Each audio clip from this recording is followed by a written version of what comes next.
before doing some more function of x raised to function of x sums, I would like to introduce you to a new kind of problem.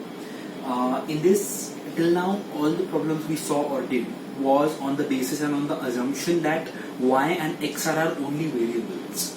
Now, for the first time ever, we do a 3 variable sum where x is also my variable, y is also my variable, while there is a third variable in which in this case is t. A continues to be constant, but there is a third variable. So for a sum like this, wherein two different parameters are given, x is equal to 2at square, y is equal to at raised to 4, we try and find out dy by dx. So let us see how that pans out. I first differentiate x with respect to t. So I get dd of x is equal to d by dt of 2at square. I know a is a constant, while the 3 variables in this sum are x, y and t. So on that premise, dx by dt is equal to 2a, the constant comes out, ddt of t square. So dx by dt is equal to 2a into t square is differentiated as 2t. So dx by dt is equal to 4at. I call this as my statement 1. Similarly, y is equal to at to the power 4. So y, once again, the same statement as this, differentiating y with respect to t instead. Therefore, ddt of y is equal to ddt of at to the power 4. dy by dt is equal to a into ddt of t to the power 4. So dy by dt is equal to a into 4t cube. So dy by dt is equal to 4at cube. I have dx by dt, which is 4at. I have dy by dt, which is 4at cube. I call this a statement 1. I call this a statement 2. Therefore, dividing 1 by 2, I get dy by dt upon dx by dt is equal to 4at cube upon 4at. 4a go off, while t cube and what remains is t square, and by division dt dt are cancelled. My dy by dx is in terms of t square. Now, in both these parametric differentiations, what are the formulas I used? Essentially, I used ddx of k into a function of x is equal to k into ddx of the function.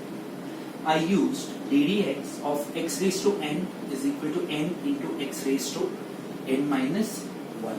And then I used a by b divided by c by d is equal to a by b into d by c.